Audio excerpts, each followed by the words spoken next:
So thanks everybody for joining us for our third Tribal Energy and Climate Exchange meeting. And I will pass it on Josh Simmons with Prosper Sustainably, and I'll pass it over to Angie.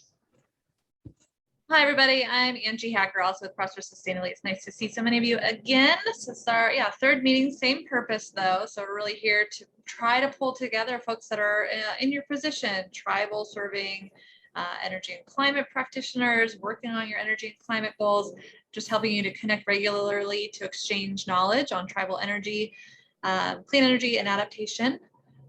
Resources and information from the field, learn and share about opportunities and resources from other tribal serving agencies, and encourage participation in our California Tribal Gaps Analysis, which we'll do a short plug for before we roll into the rest of our agenda, which we're really super fortunate today. We have another speaker, Bailey Smith. She is here to provide an update from an old one, but she's here from CARB. She's going to share some resources from CARB for us and probably has some questions for folks that are here with tribes. So just to do a little plug in the beginning here, we would love for anybody to share your webcam if possible. So this is more like an in-person discussion, but only if you're comfortable. In the chat, if you would, please provide your name, organization, and location. And then at the end, we'll just kind of wrap up with some next steps. And then, so after we're done with a little plug for the CTGA, if you do have any resources or announcements that you want to share, start thinking about that, because we'll do that in just a couple minutes here.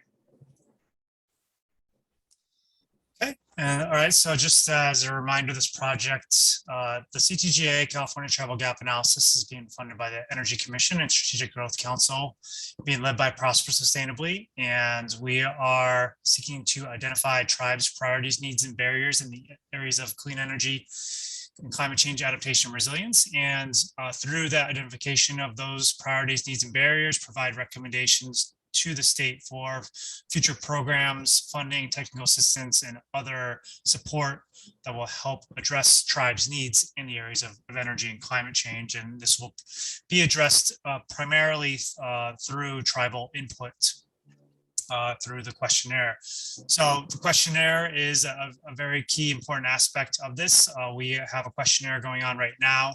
We want to ensure that tribes' needs and priorities are being captured to inform the future state investments. The questionnaire is going to be closing at the end of September. So now is the time, if you have not already signed up, please do so to complete the questionnaire. And you can either do it through a guided meeting or self-administered option. We're finding it takes anywhere from an hour to 2 to complete. And then tribes that do complete it will receive a database of existing funding and other opportunities, including those that Bailey will mention today. And then also, in addition to receiving a copy of the tribe's responses, they'll have an opportunity to comment on a draft report, and then receive the final report from the Gap Analysis Project in the spring of 2022. So if there's anybody who hasn't yet registered or completed their survey, we would definitely appreciate if you would do so. All these resources that we end up talking about together on this meeting is just a way for us to help share that information with you, get you thinking about, hey, these resources are great for me, I didn't know about them, or these resources could be made better for me, could be bent in a different direction, shaped or influenced by tribes to better fit tribal needs. So that's what the gaps analysis is really about. This next slide here is just to facilitate a little conversation here up front, roundtable amongst those that are here around any announcements that you might have. Oftentimes in this part of the meeting, we usually talk about resources or events or things that really help benefit you as you're doing your energy and climate work. So I do want to let anybody who has an opportunity, any opportunities they want to share, chime in. So this is Shasta. So since Josh mentioned that my announcement went out today, for those of you who were planning to attend the Region 9 Tribal EPA Annual Conference, it is still happening, but it's going to be all virtual. We will no longer be meeting in person in Lake Tahoe. So I will put the link in the chat to the announcement on the conference website, and just, hope everybody is doing well and staying safe in these crazy COVID times. Thanks, Shasta. Would anybody else like to announce anything that could help your peers? I know it's on the screen, Angie, it was in the email, but I think the BRIC opportunity, the building resilient infrastructure and communities and flood mitigation assistance opportunities, those were just announced to be available. They'll likely, be due in, it looks like January for those, but those are, I think a great source of funding, likely to receive a greater influx of funding than in prior years as well, due to COVID. So just refer you all back to the emails that we send out about weekly, where we have a section on other resources and opportunities. That's just a screenshot of like the first fifth of it. Lots of links in there, and I'll just point to some things that were new this past week. There's also the CEC's Empower Communities Call for Places, which I just recently learned about for local governments. Tribes are eligible to basically call themselves out to say, hey, I would love to be a demonstration site for clean energy work. I think that's a really interesting thing that California has done that I haven't seen in a lot of other places. There is a survey that the California Office of Planning and Research is asking for wildfire experts and practitioners to share some best practices through a survey. I can share a link on that as well. Josh mentioned BRIC. OPR is also doing an extreme heat workshop. That's on August 19th, so they're looking for you to register. I'll drop a few additional links here in the chat. There's also the Southern California Climate Adaptation Science Center is offering free online courses, managing for a changing climate, introduction to a climate system, that they want you to register by August 30th. So a few new things. We are adding things all the time, so if you know something else, you can always email it to me anytime. I have another one I want to bring up, but I'll give a little more space. So just as a reminder, we have some people that are trickling in as well. Please feel free to introduce yourself in the chat box. And right now we are discussing relevant information for fellow TECX meeting participants. So if you're aware of any energy or climate related opportunities that you want to make sure everybody else is aware of, and that we also can add to the weekly email announcements as well. You're welcome to raise your hand or to enter in the chat, or speak up.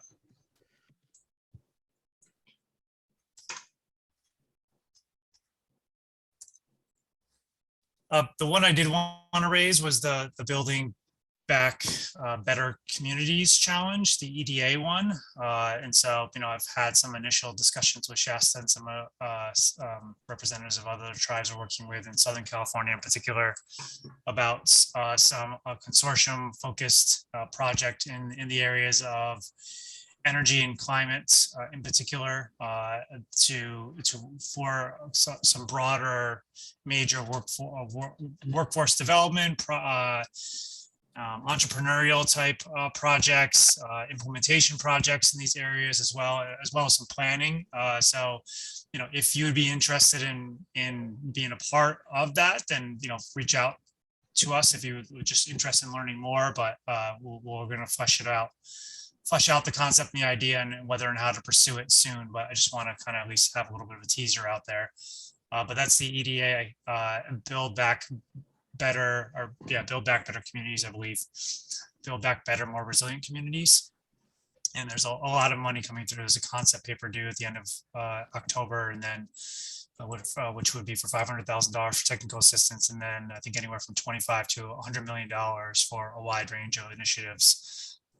So excited about that opportunity.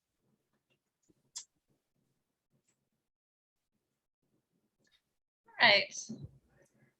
Seen anything else come through? Great. Feel free to continue to bring resources back to these meetings as we continue to do them.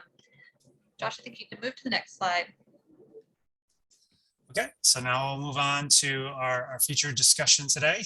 So we have Bailey Smith from the California Air Resources Board, who is part of the Climate Investments Assessment section, which is also part of the Sustainable Transportation and Communities Division. I'll allow Bailey to introduce herself beyond that. As Bailey is speaking, feel free to enter questions into the chat or raise your hand, and Bailey, I don't, you can choose whether or not you want to accept questions throughout or beyond, but we can flag and we'll at your prompts, some questions we receive. We'll monitor those in the chat. And I'll hand you the controls so you can share your screen. Great, thanks. I just want to thank everyone for having me here today. It's really a great opportunity to be able to speak with you all and learn from you. So I should be sharing my screen now. I am with CARB and I work on the California climate investments. And I wanted to share with you today a little bit of background on what that program is, what we fund, and what we're trying to do in the future as it relates to tribes. So the California Climate Investments is part of the Cap and Trade program, and the Cap and Trade program includes many different elements. So this is just one part of it. So the Cap and Trade program itself includes an auction, and that auctions off some carbon credits, and those auctions generate revenue. That revenue, some of it's returned to electricity ratepayers, but most of it is put into the Greenhouse Gas Reduction Fund, which funds California climate investments. So that fund so far has generated almost $16 billion to use for the California climate investments projects. So the way that money flows is through the legislature primarily. So all of the fund is at the discretion of the legislature, and there's a piece of legislation that says 65% of it is set aside for certain programs. So 65% of each auction is already accounted for. And then each year, the rest of it is doled out through the governor and the legislature through the budget process. So CARB, although we play a big role in the program, we don't decide which programs get funded and how much funding. So each of those appropriations goes to a whole bunch of different state agencies, almost 40 different state agencies, and those state agencies are responsible for designing the programs and selecting those projects. So one thing I wanted to just point out is the difference between, say, carbon credits, offset credits, and the climate investments program. So the Cap and Trade program itself also includes a feature that allows people who are subject to the rule to purchase offsets for part of their emissions. So other entities, whether or not you're subject to the rule, can develop these projects that generate offsets, and they can sell those on the Cap and Trade market. So that's a separate process from what the auction proceeds are funding through California climate investments, which is really just using those funds that are generated for sort of extra projects. And those are a really wide variety of different projects we can fund, not limited to the offsets. And because these projects aren't really part of the program and aren't part of complying with Cap and Trade, there's not a need for these really rigorous monitoring and verification that can come with offsets projects. So there are some projects, it's not the majority of them, that can also generate offset credits and get funding from California climate investments through grant funding. So what does CARB have to do with all of this? CARB plays a really strong role in the Cap and Trade program. We write the regulations, we ensure compliance with that regulation. But my work and the work that my staff do is specific to California investments, the climate investment side. So we have a pretty unique role. We aren't necessarily choosing projects, but we're helping agencies. So our primary role is to provide guidance to those agencies that are receiving funds on how to maximize the benefits, how to report on the outcomes, and we develop methods for quantifying the benefits from these programs, whether it's greenhouse gas emissions or water reduction, habitat protection, etc. So we develop these funding guidelines that are for agencies, and we also prepare an annual report on outcomes. But in addition to that, we work with agencies ongoing to talk about lessons learned, how to improve the programs, and how to do best practices for outreach and engagement. So that's the background of what it is, but what do we fund? And it's basically everything. We have almost 70 unique sub-programs, and that ranges from high-speed rail and transit to community composting and food rescue. We've implemented over $9 billion so far. So that's of the $16 billion that was generated.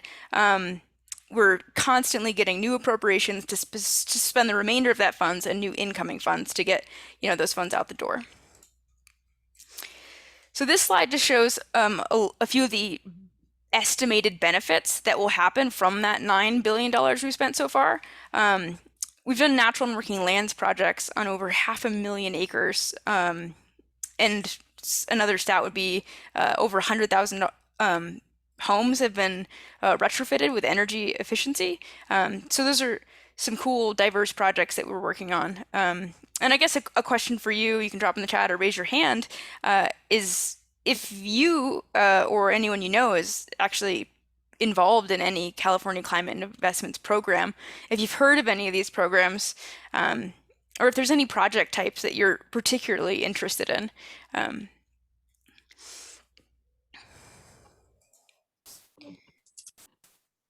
Bailey, did you have a slide that also lists all the programs somewhere? I did not have a slide that lists the programs, given there's like 70 of them, but I'm going to run through a couple of examples of some cool projects that tribes have actually been involved in or been partners with. Okay, I'll see if I can drop a link. I think there is a list out there of different all the different funding opportunities through CCI. I'll try to drop that in there too. But the question too is, for Bailey to if you've had an interest, if you've had involvement beyond the one she's going to share or interest. Yeah. So a few examples through our community air grants program. There's this was a project with the 29 Palms Band of Mission Indians, and they have built an air quality monitoring station, and they're developing an air monitoring program, and so that is to help the tribes in the area and the community members to really understand what the air quality issues are in their area. So this is a pretty cool project that we're gonna learn more from in the next coming years. Another example is the Climate Ready program, which is this was done with the Palma Band of Liaisons Indians, which I may be mispronouncing. And this project I think is particularly cool because I work on a lot of soils projects. So they're doing some carbon farming operations on their farm, and they're doing a wide variety of different practices and demonstrating the usefulness of those practices in building soil health and why that's so important for both climate mitigation and climate resilience. So to see this happening on the ground and being successful is really interesting. Another project that was funded was a community solar project, and they built a 1 megawatt solar array, which is quite a bit of energy generation. They estimate that's almost $5 million of energy savings from this over the next 30 years, which is the lifetime of the solar array. And one last one I wanted to share was a housing project that was done with through a technical assistance provider on the Yurok Indian Housing Authority was a partner in this, and this is going to be a 36 unit of affordable units, and they're doing some really cool things as part of the project, including a community garden where you're going to have educational events, and also as part of the project on the space, they're going to do wetland restoration and green spaces, and a lot of revegetation with native species.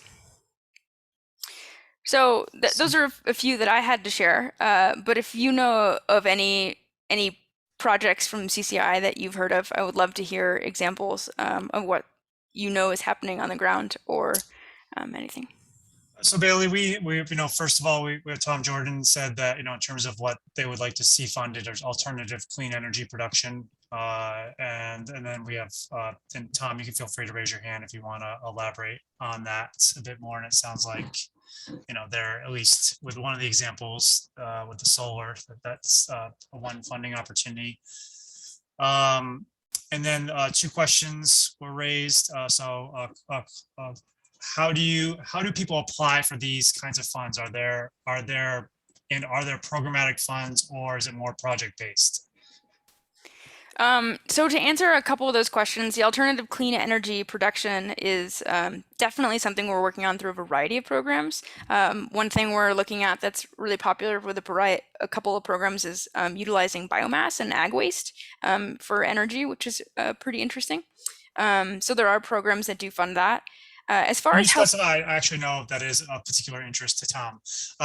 Which program is that?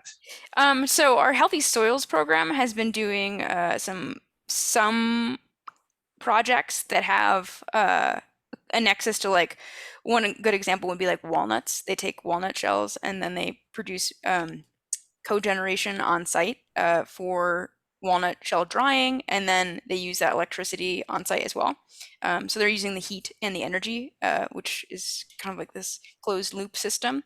And we're looking for ways in the future to try to build more of these projects into some existing programs. There's another program, the Forest Health Program, I believe, has a component where you can utilize biomass that's removed from forests for a variety of end uses. Great. So yeah, so how do people apply for these kind of funds, and are there programmatic funds, or is it more project based? Did you answer both of those? Sorry. I did not. So the application process is specific to what program it is, and each agency has their own application process. So some of them are solicitations that happen. Text message me some email addresses. That happen once a year. So as those funds come available, they'll put out a solicitation and ask people to apply, and then you'd apply through that agency. And each of those funds are for the program, and then they typically will competitively rank and score them and give them out and give priority points for certain aspects like multi-benefits or where the location is, if it's benefiting low-income people, just a few examples.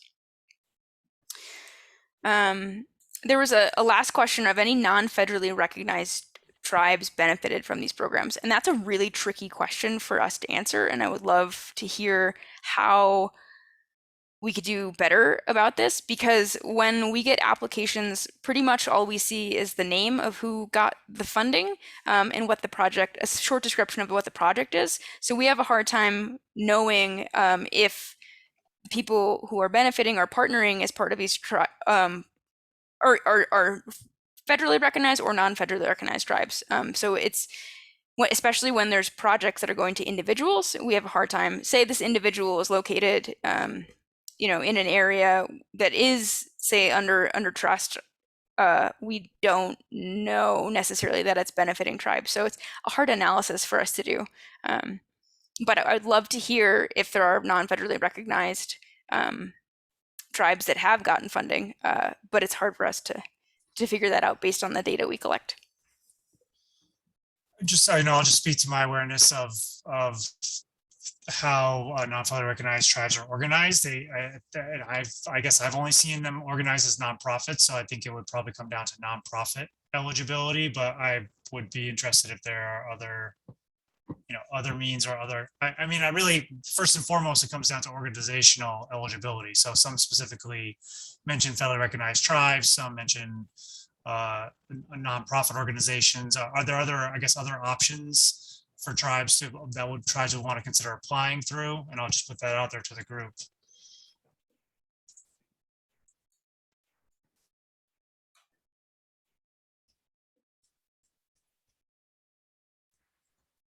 And I guess, so Bailey, if are not for the things that tribes are eligible for, are generally nonprofits eligible to apply as well?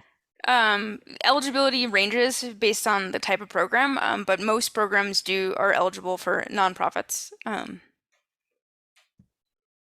So a question here is, have we funded any forest management projects or programs? Yes, lots of them. That's something that comes up every year. It's a huge climate mitigation opportunity, and it has huge resiliency benefits. We have a variety of forest health programs, from fuels reduction to education and outreach, through some parts fire prevention. There's some easements. There's a really great research program. So there's a wide variety of opportunities for forest health. I've dropped in the forest health one. I've dropped in the healthy soils one, link to that program. And then there's the 2 fire prevention ones I can see. So earlier on, I sent the link for all programs. So it says CA climateinvestment.ca.gov, all programs. And you can just basically scroll down that page and there's, I don't know, 40, 50, I don't know how many programs are on there. But then each one links to the specific program page, which may be with a specific agency that directly administers that program.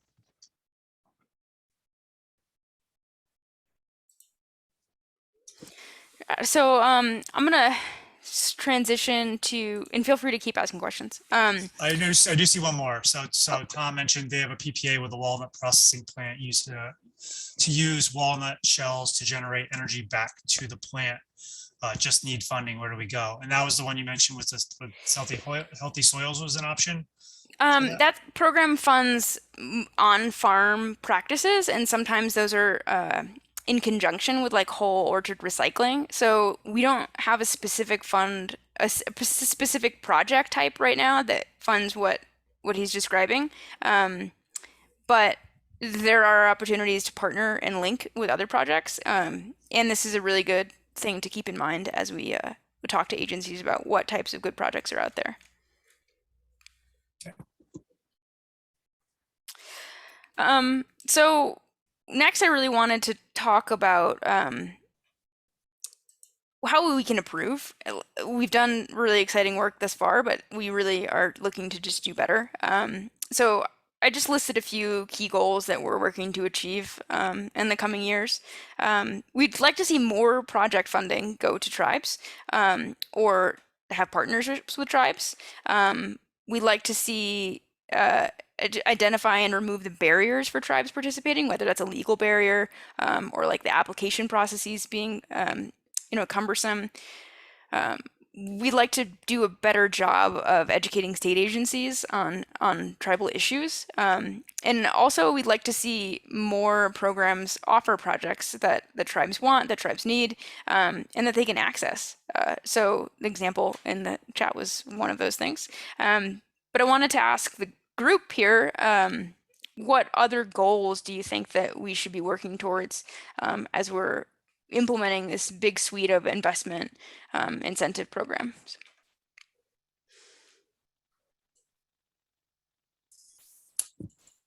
So we'll open it up. Feel free to raise your hand or feel free to just share. I was going to say, are we allowed to unmute for this? Sure, go ahead. So one thing I'll point out, and I'm sorry if I missed this, I'm trying to multitask, which means that I'm not paying attention.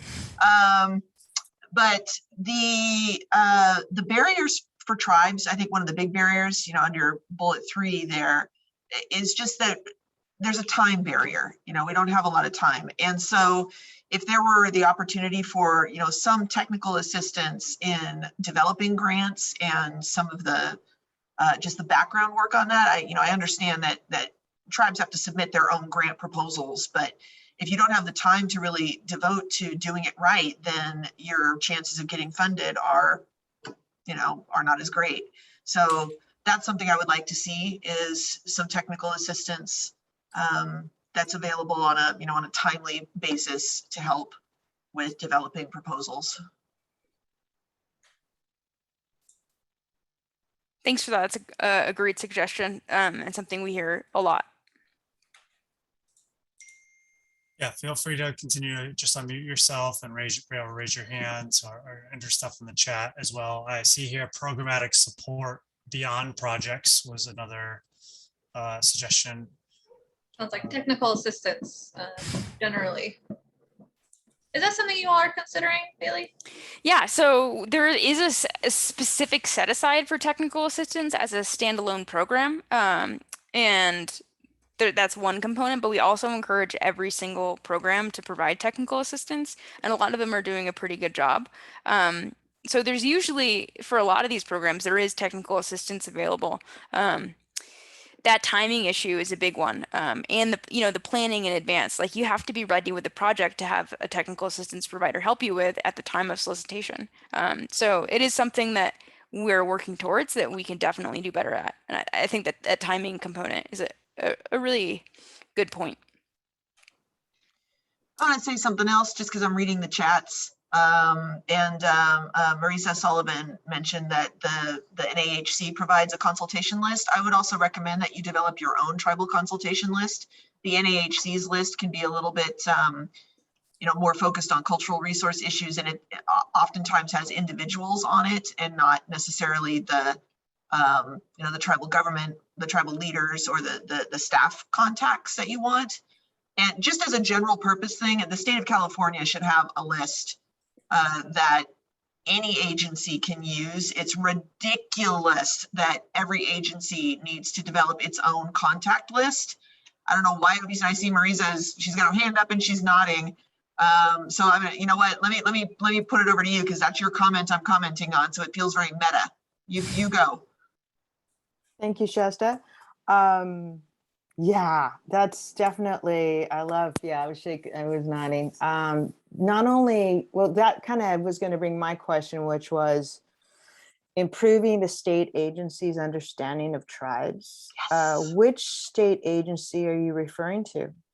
No specific state agency in general. Okay. So I'll show you this next slide that I was gonna kind of talk about what next steps and what we could do. And one thing that we're thinking about doing is, since our role is to provide, support to state agencies, a lot of the state agencies don't have experience working with tribes. We're doing a really good job of getting more and more tribal liaisons at agencies, but there's a lot of people who are working on these grants and grant programs that really aren't aware of California history, aren't aware of the value of traditional environmental knowledge, and aren't aware of the value of working with tribes in program design. So we wanted to help state agencies understand that so that they can do a better job of incorporating tribes early in the program, and before they're selecting projects and getting the criteria, and do better outreach. So that was one of the things that I was thinking of. So I didn't mean like a specific state agency was doing a bad job.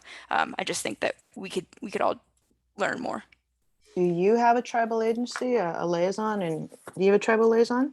We do have a tribal liaison, and we have a tribal advisory committee that focuses primarily on air quality issues, which is what our agency primarily does. The climate change incentives are sort of different sphere for us, and we work on so many different things. But we do that in that capacity. And what are they saying about what they think would be they're hearing from tribal, contacts that a better way of communicating would be? I think one of the things that we've heard from our own tribal liaison and other agencies is that we have a lot of different points of contact, so that all of these different state agencies are asking this, like, the same or similar questions at different times to all the same people that are really under-resourced to start. So one of the other things that we could work towards doing is getting those state agencies together to be more coordinated in what we ask of tribes. If we're going to ask for input on all of our programs, we can't have 40 different state agencies do it.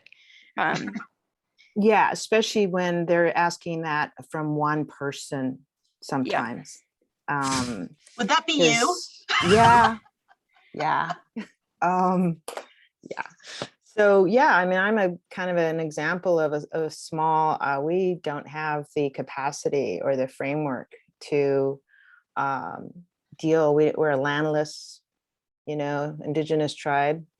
We're not funded by a casino, or we're not federally recognized. It's very hard for us to have a constant thread that runs through in dealing with what is now this climate chaos.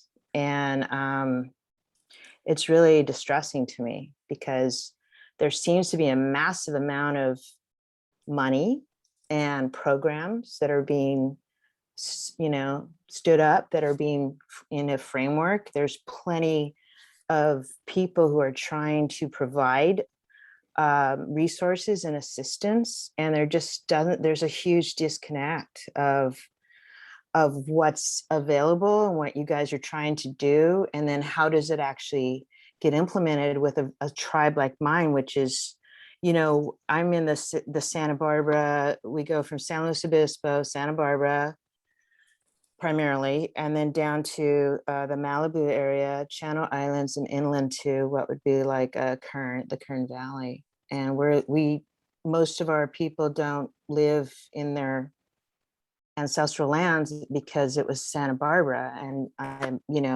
think you can all guess why that is. No one can afford to live there. Few people can. they're living with their grandma. I mean, it's multi-generational. We have no land that we could actually maybe create what would be this super cool thing like the solar power, their own station basically that the tribe up north was able to do. I mean, that was amazing. They were able to provide for the fire departments when the fire was raging through there.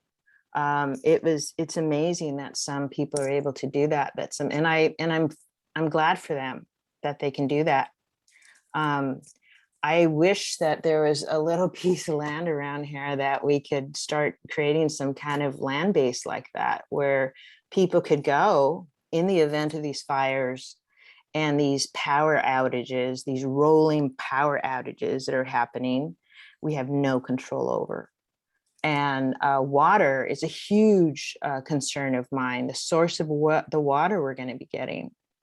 You know, and honestly, I haven't participated in some of the other Zooms that you guys have you know, offered towards people, and I'm not even sure if I should be in this one because I don't know. Is this just for federally, you know, funded? That's the wall I hit many, many times. Number one, we're not a really big bunch of people, Indigenous people, although we're about 2,500 of us. But most of these programs that you guys are offering seem to be for really large, you know, amounts for people. So I'm a little bit at a loss. The only thing I can think of is, yeah, I'm not really sure. That's it. Thank you. Yeah, well, I say you're definitely in the right place, and because the input you've provided thus far has been incredibly valuable. I think that it varies by agency, but the non-federally recognized tribe barrier is something that should be easier to address because we can give funds to a wide variety of different agencies. I thank you very much for sharing. I also want to just circle back. I know that the tribal energy and climate exchange meetings are under the California Tribal Gap Analysis Project, which, you know, the study itself is inclusive of all tribes in California, those with and without federal recognition, those with and without land.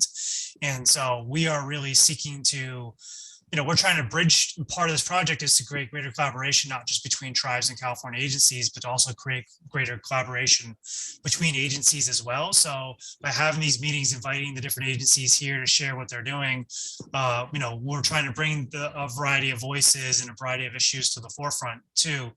So definitely, you know, hope that any non-federally recognized tribes, we have had some already participate in the questionnaire.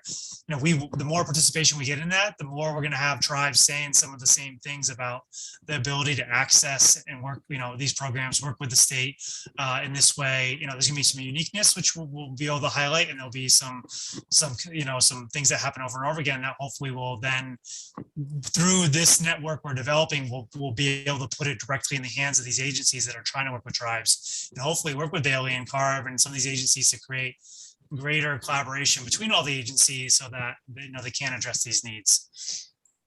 So thank you so much. Yeah, thank you. Thanks again for all these contributions. There was another kind of question and comment.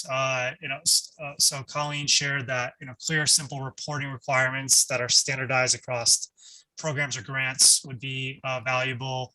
She asked if there is a grant/RFP timeline available for our planning.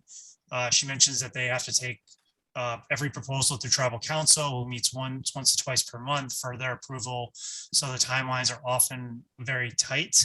And I'll just, you know, second that. We work with a lot of tribes on grant proposals and grant projects, and we're developing a database of all the California funding opportunities that are out there as part of the gap analysis project.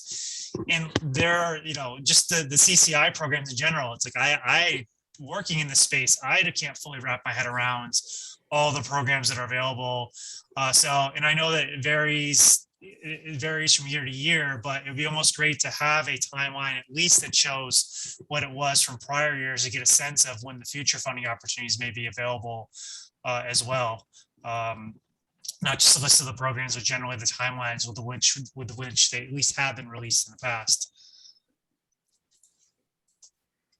I assume, Bailey, that there is no specific kind of broader. It's probably per project. You have to check per project or program. Each program has their own timeline, and a lot of those timelines are based on when they get money and how quickly they can develop materials. So it's not even consistent year to year. They try to put out information in advance, like we're going to hold a solicitation in 6 months from now. And usually those time periods are open for more than like a month or two. But it really varies by agencies. So we don't have like a central portal, which is something Josh is working on. Yeah, and we're definitely capturing this feedback part of these text meetings as part of the gap analysis project to better refine some of these resources. That will be some of our deliverables.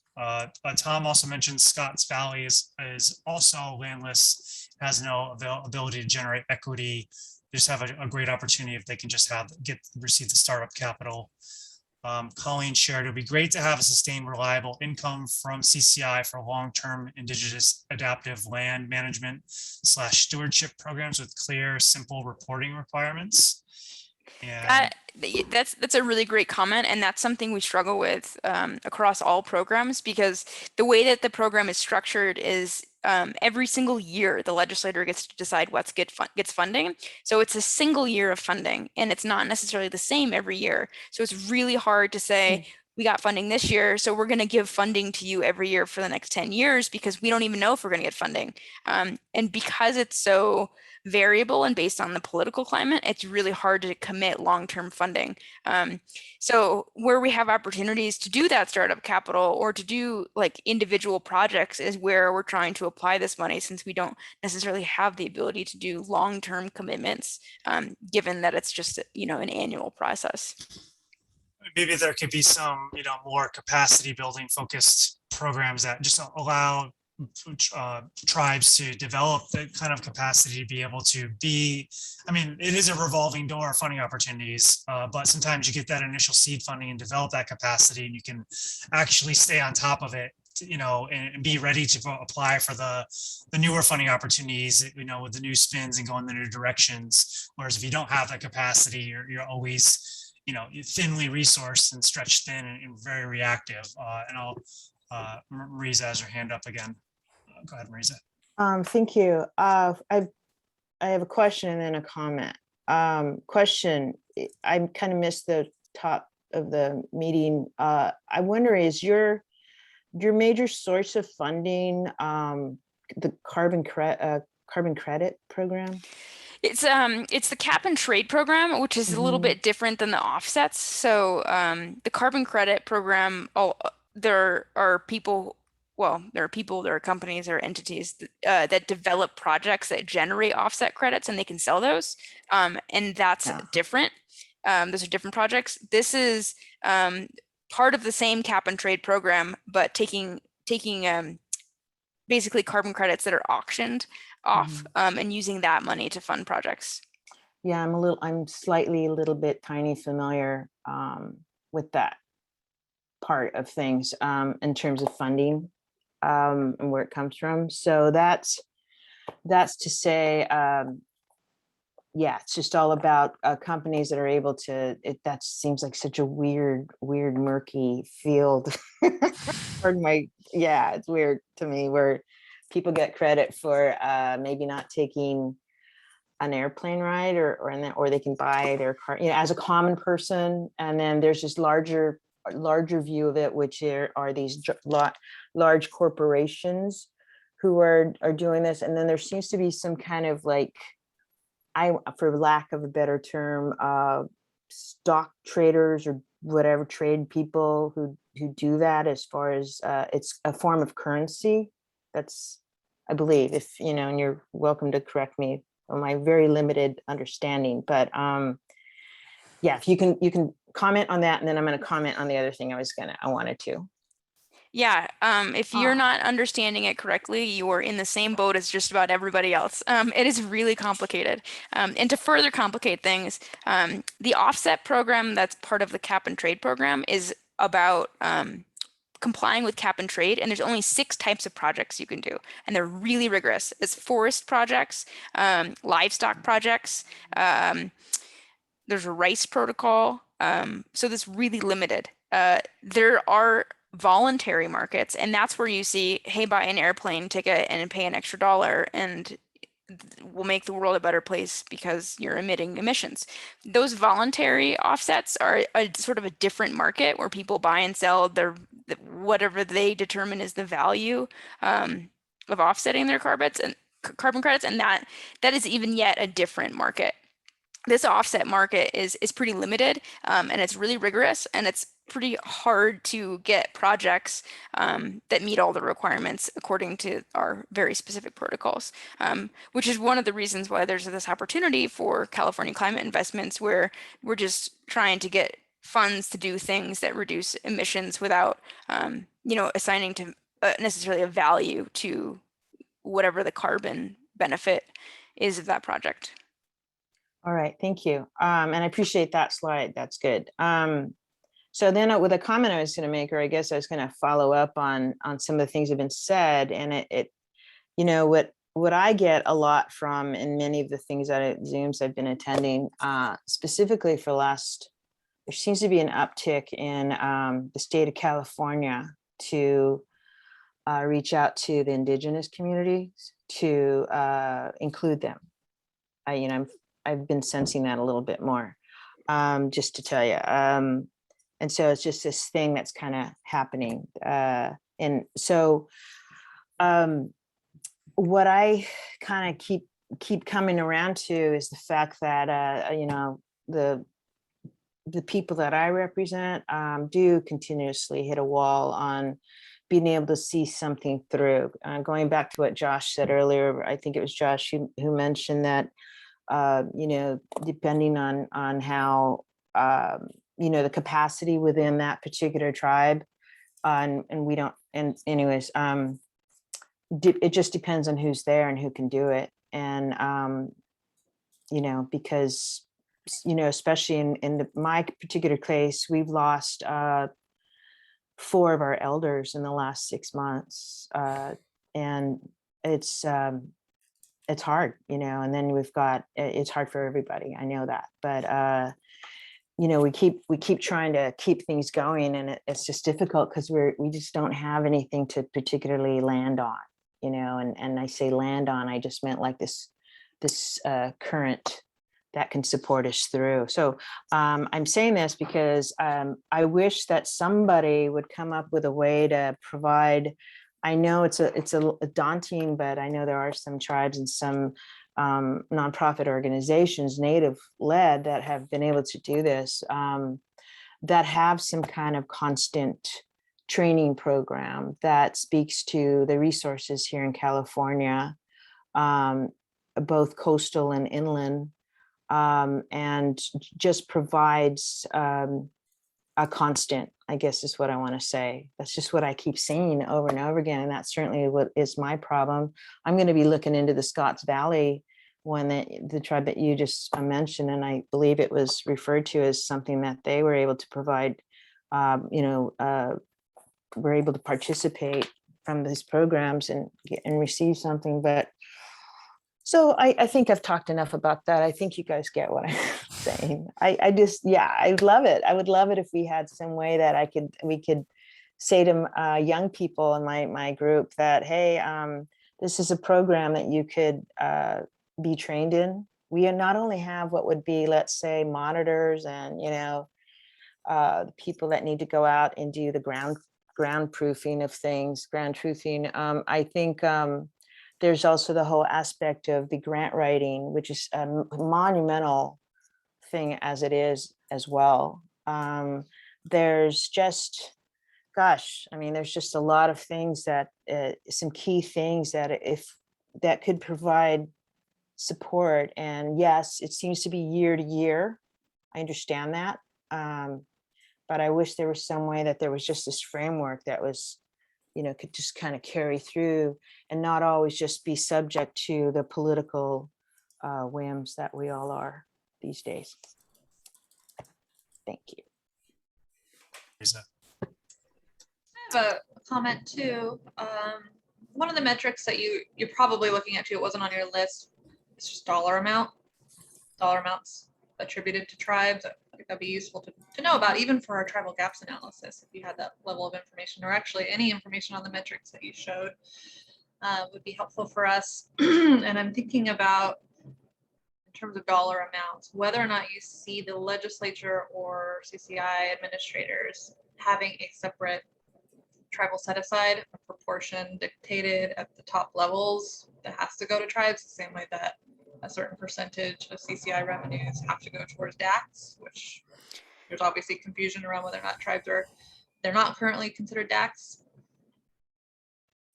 Yeah, I just to speak first on the DAC issue. So disadvantaged communities is defined by Cal EPA, and that's based on a tool developed called Cal EnviroScreen, and they're updating that right now. So with that update, I think they're going to revisit how they define disadvantaged communities, and that's an opportunity to include tribes. That analysis is based on geographic boundaries, and that is also what limits us in our analysis. So a very good question of how much money has gone to tribes or tribal members, or people living on or off tribal lands. How do we figure that out? We have information that's based on location. So where there is overlap of, a rancheria, we can say there's a project here and we think that it has gone to a tribe. That geographic analysis is somewhat straightforward, but as you mentioned, there are tribes that are landless, there are tribes that are not federally recognized, there are individuals that are part of tribes that don't live on tribal lands. How do we count that? How do we identify that?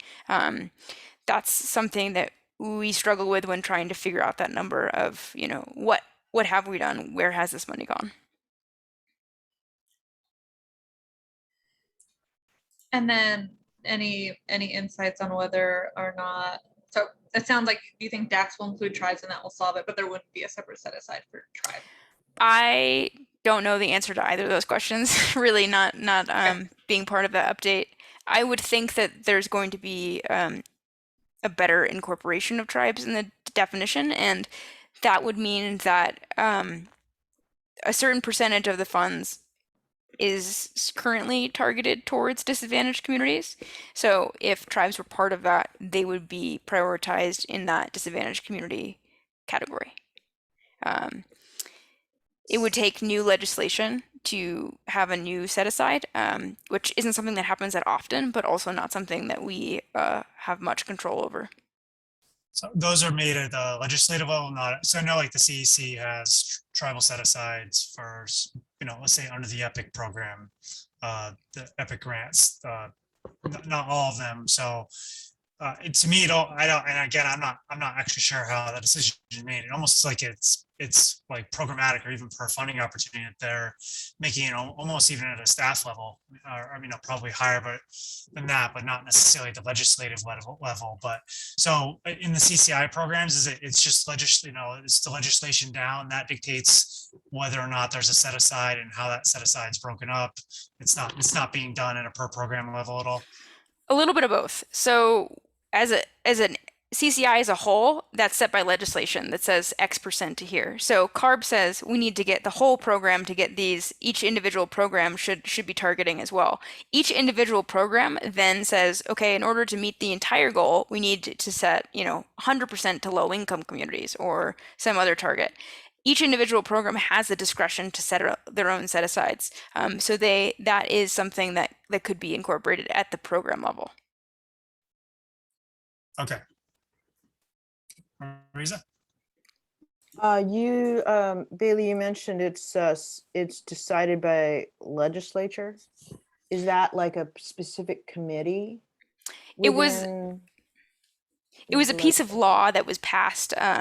There's two pieces of legislation, one that was passed in 2012 and one in 2016. And that said, okay, from all California climate investments, 35% of it has to reach priority populations. And there's a percentage for disadvantaged communities, a percentage for low income communities and households, and then a small percentage for areas that are surrounding those communities. So they put into law this is a requirement. And so that was a one-time deal that stays in effect until someone passes a different law that changes it. So again, is that like, let's say is that the Senate, legislature, California? That is like, there's some budget committee that decides where the CCI funds are to be invested? It seems to Yeah. be up to them. Is that correct? Yes. So the governor puts out a budget proposal, Mhm. and then the legislature discusses that budget proposal through subcommittees and budget subcommittees and Okay. a handful of committees that is really difficult for me to track. Right. Now I get it. And then at Okay. the end, when they pass a budget, it's usually incorporated in the budget. But this year they didn't pass it with the budget, so there could be new legislation in September that appropriates more of the funding. Okay, and I think we have what's probably going to be our final question. We're coming up 2 minutes to the hour. By Colleen, are you considering any sort of direct measurement of GHGs, greenhouse gas emissions in your offset protocols? For example, eddy covariance towers rather than forest biomass estimation / modeling in the forest offset protocol? So that question is probably targeted towards someone that's not me. The offset protocols are specific to the offset program, and those are very rigorous, and I'm not sure when there's going to be updated and how that works, but there is like ongoing verification requirements. For the California Climate Investments Program, all we do is estimate upfront what those emissions are and ensure that the project keeps happening, but we don't have ongoing monitoring.